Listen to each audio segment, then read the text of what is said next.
A lot of the times you think you need more money, but the reality is you need clarity. Most people don't understand the value of clarity because we're so afraid to look at our numbers. It's best to just bring in more cash versus sitting down and actually looking at what's happening, what's going out, what's coming in. But it's priceless. Once you know what your money's doing, oh man, it just changes the game. Welcome back to the Sunshine Cafe. I'm Lisa Roars, your host, and hey, thanks for joining me today. I'm here just to pour some positive back into your day with practical tips and stories to encourage and inspire. So let's dive in. Hello, and welcome back to the Sunshine Cafe. I'm Lisa Roars, your host. Well, when you think about life in terms of what we accomplish and how we accomplish it, money is kind of an important piece of that. It kind of frames how we approach life. And my guest today, Christiane David, has an amazing story about how she accomplished what she's doing in life. So I want to welcome you to the show. Christiane, welcome to the program.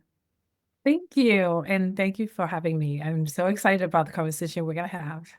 You have a lot of things in your story that I think are going to be very encouraging, but it's all kind of around this mindset of money and how that framed your life and how that framed your dreams. So let's back up and talk a little bit about who you are, introduce yourself, and tell us a little bit about you. Okay, so I am a financial coach and I actually work with my sisters. I'm the youngest of six girls, but the last four of us, we have the company Green Wealth Legacy, and we have split the way we approach money because we wanted to approach it from a holistic point of view, right? So we split it in four key areas. So your mind, which is your emotions about money, your debt, your money planning, that's what we call budgeting. So we don't use the word budgeting, and then your credit.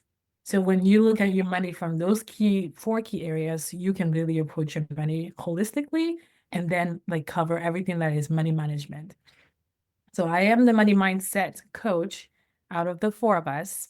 And so I go into your mind and help you see the thoughts and the emotions that are blocking you from making the financial progress you want to make, which really reflects in every area of your life. Yes, it does. Oh my goodness, it does. Mindset is everything. And we can look at money as a scarcity thing, like there's never enough. And then we're always going to be living in that track. Or we can look at it as an abundance and we can invite more of it into our life. So tell us a little bit about that process that you take your clients through. Yes. So the reason we actually founded this company is because of our personal stories, right? The way we managed money in the past and how our relationship with money was very unhealthy. So all the mistakes we made, all the debt we accumulated, damaging our credit. One of our sister actually filed for bankruptcy and ended up having to even get close enough to have to file for a second time. But fortunately enough, she didn't have to. But because of that past, we got ourselves out of that. And the reason we did that is because we realized that it was a mindset situation. It was a mindset issue. Mm. And so we created a framework that we used on our own, on ourselves to get out. And it's the same framework that we have used now to support our clients. We have used that in a program that we call Sapphire Design, where we walk our clients to the four phases of the program. And then we're also using the program as the foundation to build our membership, which is Money Academy. So using that framework has really supported us and is also now supporting the clients we work with. Okay. Wow, that sounds like an interesting program. I like how structured it is and how you bring your clients through that whole process and that holistic view of money because it's not just mindset, it's not just debt, it's all of those pieces coming together. Yeah, What it's a kind of package. Yeah, it is a package. Thank you. Yes. I know you had mentioned that you had kind of a journey about money. So what brought you into that world? Yeah, I'm glad you asked because as I mentioned, I'm the youngest of a big family. And out of all of us, I'm the most emotional one, I want to say. We all are, right? But I think I'm the one that really felt my emotions the closest out of all six of us. And it was very foreign to my family, the way I was behaving because of my culture. So I immigrated from Cameroon, Africa, and I came here when I was about 17. But my childhood is where the most difficult times of my life was, because as emotional as I was, and then my culture is really tough. You don't express your emotions, and Mm, you don't cater to them. And so I didn't have the opportunity to really feel free to express myself. I mm, was always being shunned. And I also was a super bright child with a lot of emotion. So my family didn't really understand how to manage that. I don't, and I'm this is just like a side piece, but I'm curious as to which ancestor I look like the most, because I was really an oddball for my family. And so it was really challenging for me growing up. I had a lot of self-doubt, a lot of blame, shame. And so growing up, I had all that burden that I was too much, that I was disrespectful, that I wasn't a good girl. I always felt carry that burden because of the fact that I wasn't understood. mm. So fast forward as an adult, as soon as I got my first job, I started spending money. And it was just to like shut down the voice that was always telling me that I was so imperfect, that I was such a nuisance, I was such an annoyance. I just kept hearing that voice. Was so loud in my mind. I kept hearing my family, the things they would say to me. They didn't mean harm, but just the way they talked to me, because they didn't understand me. It was just really like a cycle of just abuse language to myself, not from them, but like the words, the way I translated, the way they treated me. Yeah, you're So taking those sound bites and replaying them over and over again was almost like you almost turned it into abuse for yourself. exactly, I was just never good enough. I Mm. was not good enough, and I was too much for the world. The world could get by without me. It was just really like strong, very bad language Well, towards and I know myself. you and the world needs you. So that's Thank definitely was you. wrong language. Thank you so much. But imagine having that voice in your head, just repeating that over and over and over. So for me to shut it down, I went shopping. I spent money. Sure. And every time I spent money, I felt like I was quieting the voice a little more.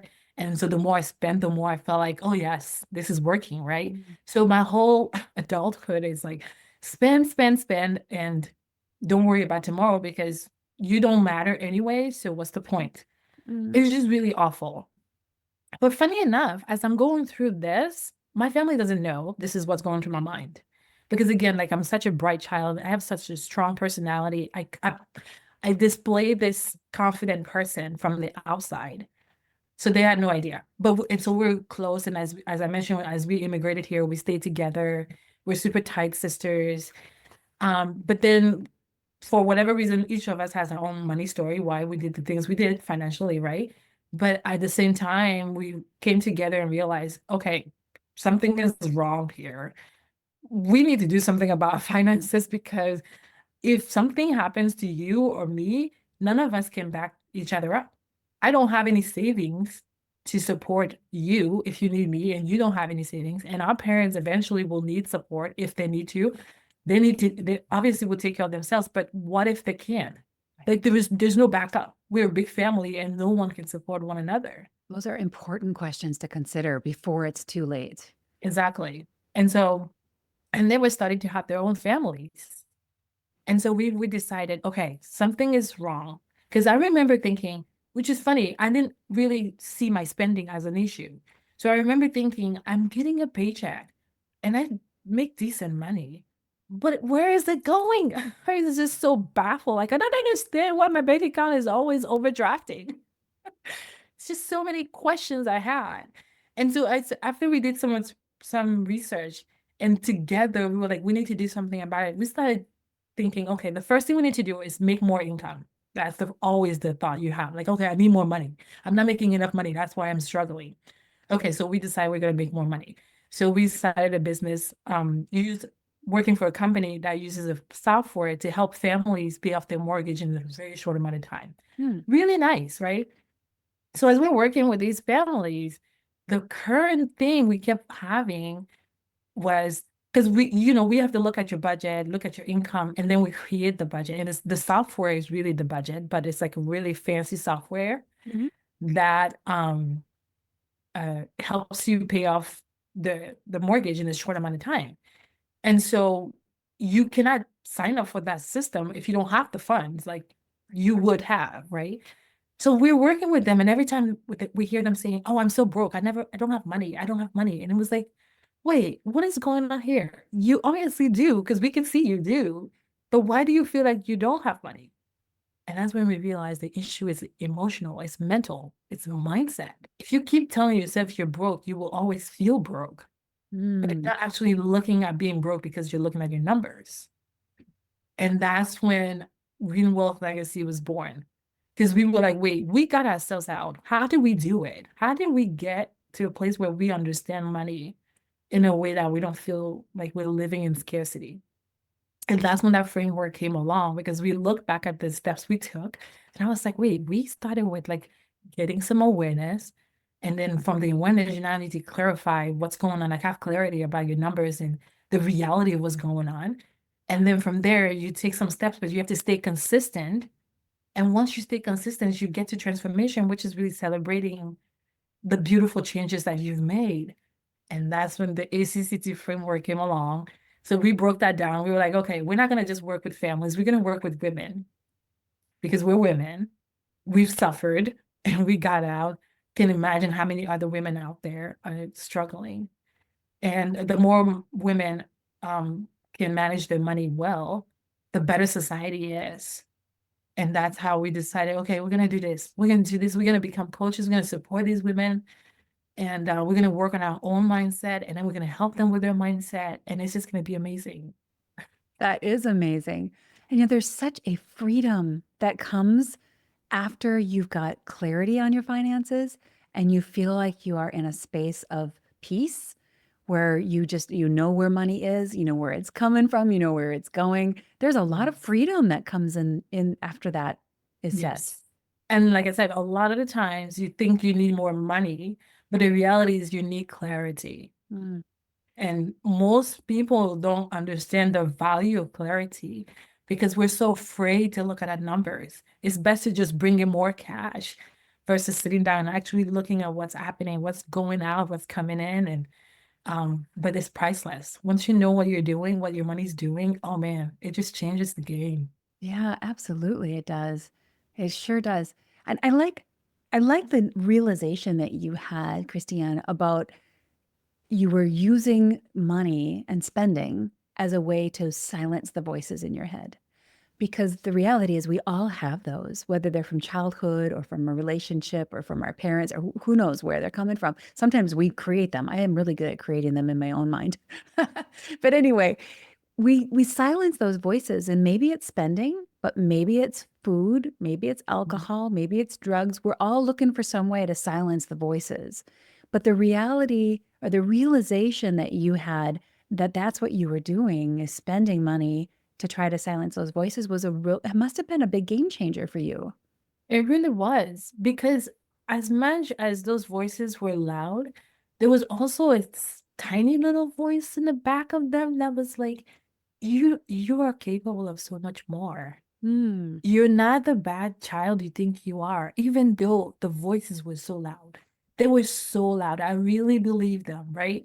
But deep down, there was that voice that was like, no, Christiane, you're not that bad. Let's dig it deeper in that. And eventually, with my bank account, like it kept overdrafting. I was like, okay, something needs to change. So when I looked at my money, I was able to give that voice, like turn up the volume on that voice. And that's when I got that realization, like, wait, I don't actually like the way I'm spending my money. Like, this is not actually making me feel better. mm, It's making me feel worse. Because the more I spend, the more I believe that I'm a bad child because I keep having overdraft. interesting. And then when the more less money I think I have, the more irresponsible I feel, which means I am like confirming that I'm a terrible person. But when I listened to that voice that was like, no, you're powerful. You have self-discipline. You know what you're doing. You are in control. And I realized that's true.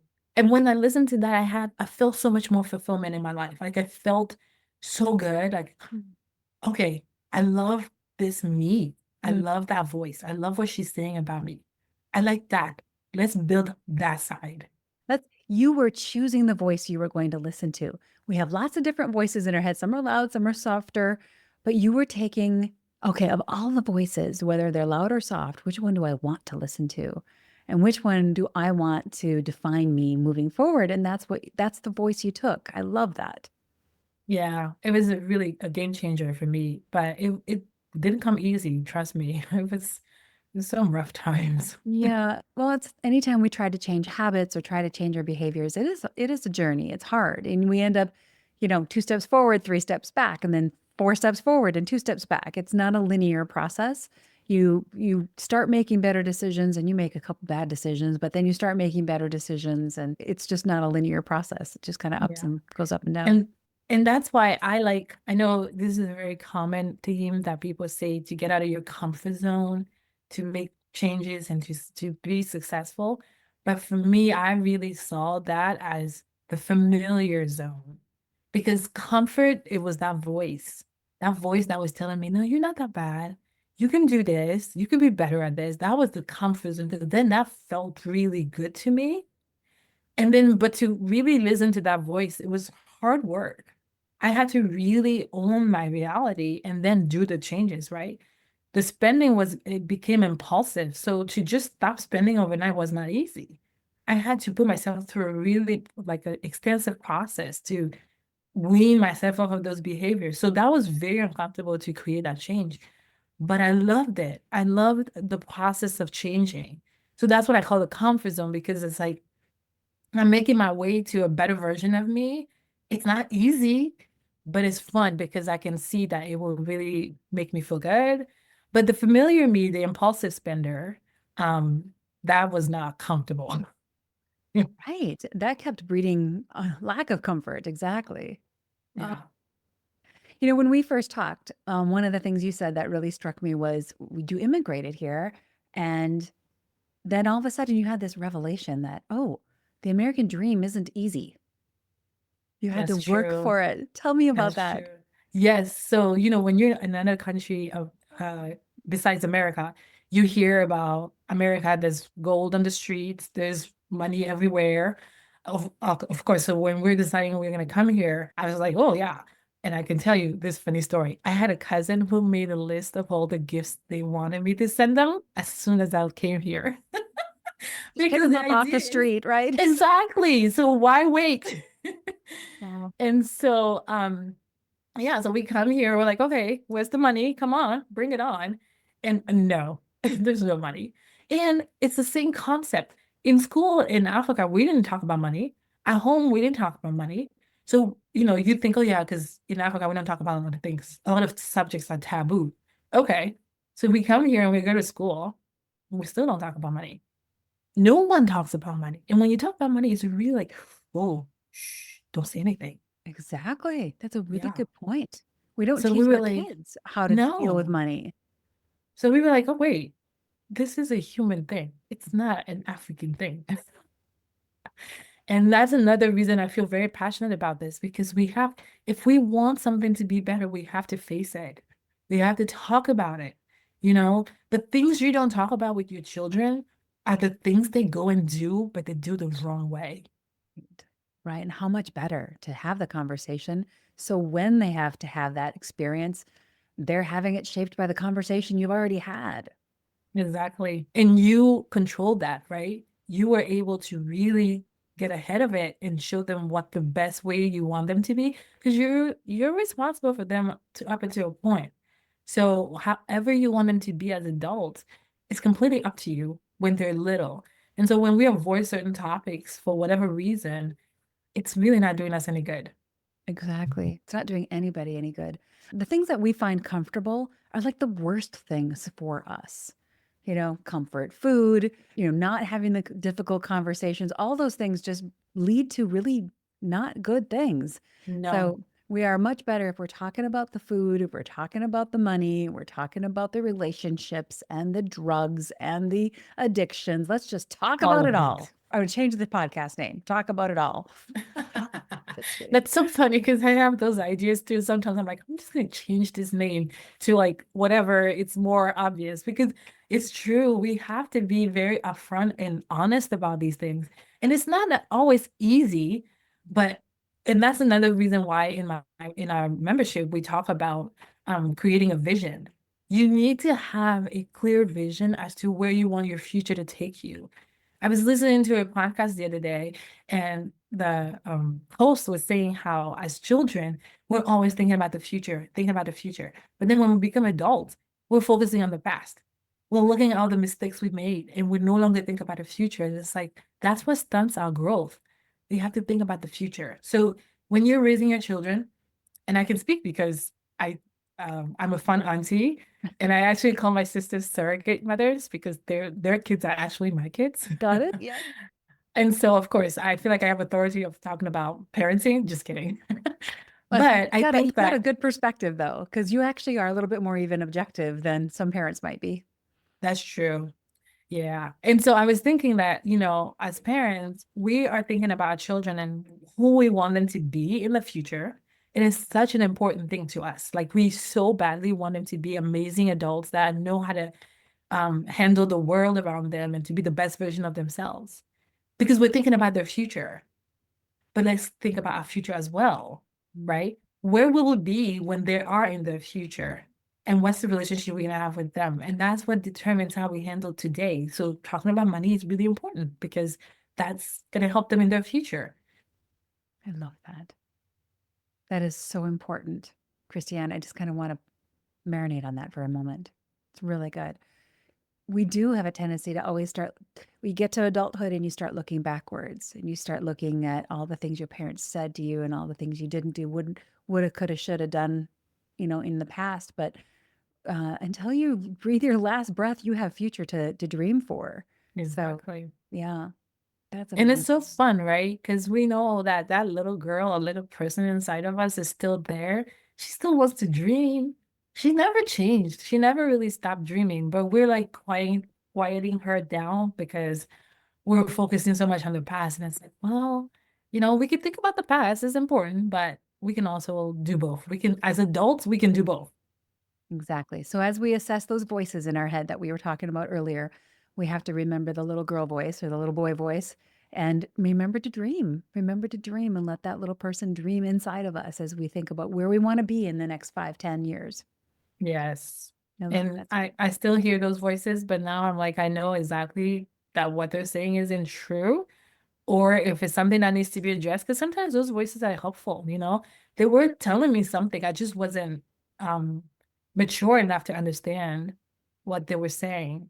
So they never go away, but they're if you find a different purpose with them, that can be helpful. Yeah. And you can turn up the volume on the ones you really want to hear and turn down the volume on the other ones.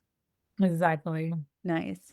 Well, tell my listeners a little bit about how they can find you and how they can learn more about you and your sisters and the work that you guys are doing with Green Wealth Legacy, right? Yes. So, as I mentioned, we have the membership, Money Academy, and actually, it's so funny because I was thinking about that, creating that, and I called it Money Academy, the financial confidence you should have learned in school, right? Because of all the things we should have learned in school and that we didn't, which would make adulting so much fun today. So, that you can find us on greenwealthlegacy.com. That's our website where you can learn more about that. And then you can also find us on all the social platforms in Green Wealth Legacy. We kept it super simple. Great. And you guys have a podcast too, right? Which is probably very Yes. helpful. Tell us about that. Yeah. Yeah, we do. It's called the Four Sisters Legacy podcast. And every Thursday we post an episode about money management. And like I mentioned earlier, we break it down in four different key areas. So you'll get an episode about mindset, one about budgeting, which is money planning, remember, and then debt management, and then credit. So we make sure we separate them because you sometimes you can tackle each of these areas differently. Yeah. And then on the last Friday of every month, we have a group episode where the four of us get together and we chat about family, life, money, and sisterhood and all the fun stuff. Oh, that sounds like a really fun podcast. I'm going to have to sign up for that one. Four Sisters Legacy. I'll look for that because everybody can improve on their mindset with money, on their credit, their debt, their What else did you say? They're planning, all of that. You Yes, have exactly. lots of things that we can all improve on. So, well, Christiane, thank you so much for your time today. I just so appreciate your wisdom and sharing a little bit with us about your journey toward wealth freedom and some of the things that you've learned along the way. So, thank you for being with us. I appreciate it so much, and I really enjoyed this conversation. And then you letting me, giving me the space to talk about my crazy life story. So that was, thank you. I appreciate it. Absolutely. Is there any one final thing that you'd want to mention to our listeners? Any other encouragement or final words of wisdom? Actually, what I would like to say is the reason money is so emotional, and we hear that a lot, right? But it's because we don't feel confident that we will do what needs to be done.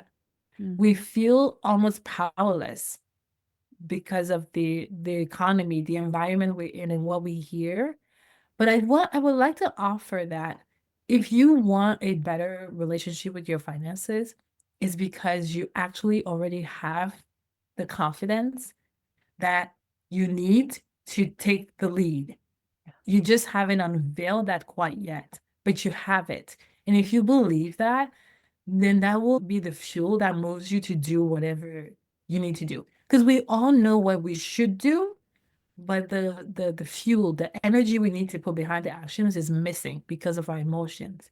But once you know that you already have what it takes, you're not trying to be someone completely different, you're just unveiling your reality, your real self, then that should fuel you to be like, okay, if I have what it takes, then I can do it. And step by step, you'll get there. I'm so glad I asked you that. Well, Christiane, thank you so much. In closing, I just want to say thank you again for being with us and appreciate your time and all that you and your sisters are doing out there to help educate other people on how to use their money well. So thank you very much. I appreciate it. There's so much wisdom and inspiration in this conversation with Christiane. I have 8 valuable takeaways for you. Number 1, money is not just numbers, it's emotional. Christiane teaches us that our financial habits are shaped by deep emotions and beliefs, often rooted in our childhood. And if you've ever wondered why you keep overspending or feel anxious about money, well, it's not just about having more discipline. It's about taking a moment to step back and heal those emotional wounds first. And when you understand your money story, then you can finally rewrite it. Number 2, a holistic approach to money creates lasting change. Green Wealth Legacy breaks finances into 4 key areas: mindset, debt, money planning, and credit. Seeing your money from all sides, the emotional, practical, and strategic, helps you stop spinning your wheels and start making real progress. You're not just fixing a budget here, you're transforming your life and setting yourself up for the gift of financial freedom. Number 3, spending can be a form of self-soothing or self-sabotage. Christiane allowed us a little bit into her world and shared how she once used shopping to quiet the negative voices of shame and unworthiness. If you're doing the same, you are not alone, and there is a way out. Christiane had that revelation one day that spending wasn't really making her feel better at all. In fact, it was just making her feel worse. So whether your thing is shopping or food or smoking or drinking or other vices, becoming aware of the pattern and the lie that the behavior you keep returning to really is not a comfort for you, well, that is your first step to regaining control. Beneath the noise of the doubt and the criticism, there's a voice there that says, you are capable and you're capable of more. And when you start listening to that voice, then everything can change. From how you respond to those nagging temptations to how you show up in life. Tuning into that truth fuels healthy decisions, and it'll help you find your peace and freedom so you can see clearly the joys and the opportunities in your life. You, my friend, are capable of more. Number 4, clarity is more powerful than income. Many people think that they need to make more money, but what they actually need is clarity about where their current money is going, how much they have, how much is coming in, and where it's all going. Once you see your full financial picture clearly, well, the decisions then start to get easier and easier, and the anxiety decreases while your confidence grows. Don't shy away from the conversations related to money. Clarity is what gives you confidence. Number 5, change is uncomfortable, but so is staying stuck. Christiane calls her process of financial transformation a comfort zone, not because it was easy, but because that was where she knew she would be comfortable, away from the crazy spending that was uncomfortable and frankly, a bit scary for her, and instead moving into a place that was rewarding, beautiful. It wasn't easy, but it was worth it. The hard part is letting go of that familiar place and being brave enough to step out into the unknown. But on the other side is freedom and a comfortable, confident version of yourself that you will love. Number 6, talking about money can break the generational silence. Many families never talk about money, especially in those cultures or societal circles where vulnerability is more taboo. But not having these conversations sets your family up for generational money issues and can lead to a host of other issues. So by having open, honest conversations with our children and our family members about money, we remove the fear and the scarcity mentality, and we can actually break the cycle and set up the next generation for a lot more financial freedom, wisdom, and confidence. Number 7, dreaming about your future reignites hope. You know, as adults, we can stop focusing on the future and spend too much time ruminating on the past. We forget about the importance of dreaming and instead can focus on regrets that, frankly, we can do nothing about now. So our best plan is to focus on the future God designed us to dream, to grow and to envision a better future, shaped by our learnings, but not held back by them. When you stay focused on who you want to be and the relationship you want to have with yourself and your family and your children and your spouse and your friends, then you gain some powerful motivation to make wise choices. Those choices you make today that will, in fact, set you up to realize your future dream. And number 8, you already have everything it takes. The confidence you need to manage your finances and choose to build a life that you love really isn't something you have to earn. It's already inside of you. You already have, right now, everything you need to achieve that life. Once you own that truth, you'll stop striving to become something or someone else, and you'll start seeing the strong, capable person that God already made you to be. That belief fuels real transformation and will allow you to come out of the past and into the beautiful future God intended for you. Thank you again for joining me today. Please, if you would, share this episode because you never know what kind of encouragement might be in our conversation that someone else needs to hear. So please pass it along, like it, share it, and subscribe. Let's flood the world together with more encouragement. Until next time, my friends, stay encouraged, be inspired, and I'll see you right back here next time at the Sunshine Cafe.